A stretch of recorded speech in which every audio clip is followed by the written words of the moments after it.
যখন কেউ আমাকে জিজ্ঞেস করে বলে, "কেমন আছো?" আমি বলি, "আপনার আছি।" আবার জিজ্ঞেস করে, "দুপুরে খাইছো?" আমি, "না খাইলে কি তুলে খাওয়াবেন?" না মানে যদি তুলে খাওয়ান তাহলে আমি বলি যে আমি খাইছি কিনা। আবার কেউ জিজ্ঞেস করে, "তুমি কিসে পড়ো?" আমি, "আপাতত আপনাকে পড়তেছি।" নিজেকে এন্টারটেইন করি এভাবে। যদি কেউ জিজ্ঞেস করে, "তুমি বিয়ে করো না কেন?" আমি বলি, "লাকি ইউ, আমি যদি বিয়ে করতাম তাহলে আপনার কথার উত্তর দিতাম না।" বান্ধবী যখন ছ্যাঁকা খায় বান্ধবীকে সান্ত্বনা দেই। বলি, "দোত্ত, বালো তুদু আল্লাহকে বাদবা আর মানুতকে তুদু ইউথ করবা। মানুত আমাদেরকে কত্ত দেয়।" হুম? আবার যদি কেউ বলে, "আপনার আওয়াজ অনেক মিষ্টি, সুন্দর।" এরকম একটু অ্যাটেনশন নেওয়ার কাছে গিয়ে বলি, "আওয়াজ তো এটা অন্যদের জন্য।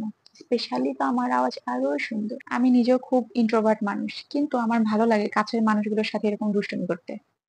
যখন আমি এরকম অদ্ভুতুরে কথা ওদেরকে বলি, ওরা আমার কথা শুনে হচ্চকিত হয়ে লজ্জা পেয়ে যায়। চেহারার মধ্যে একটা এক্সপ্রেশন আসে। ওই এক্সপ্রেশনটা আমি খুব এনজয় করি। মূলত এজন্যই বলি। আমার মনে হয় লাইফ পার্টনার এরকম হওয়া উচিত। মন খারাপ থাকলে হাসাবে, গান গাইতে বললে গান গাইবে, নাচতে বললে নাচবে। আরেকটু রোমান্টিক হলে বাইরে নিয়ে যাবে ঘুরতে। আর যদি কিছুই না পারে অন্তত আমার মতন বকবক, বকবক, বকবক করে মাথাটা খারাপ করে দিবে। এরকম না হলে হয়? আমাদের দেশের কিছু আপুরা মুখেই ইন্ট্রোভার্ট। ওদেরকে যদি কেউ জিজ্ঞেস করে single, double, mingle, married, unmarried তখন বলবে আমি সিঙ্গল। এদিকে পার্কে গিয়ে ২টা ৩টার সাথে মানে একসাথে ধরা খায়। এগুলো করার দরকার কি?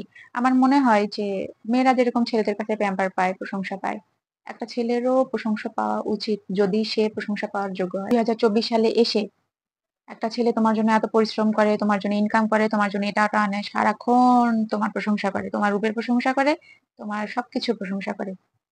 তোমার কি তাকে বিনিময় হিসেবে একটু প্রশংসা, একটু প্যাম্পার করা উচিত না?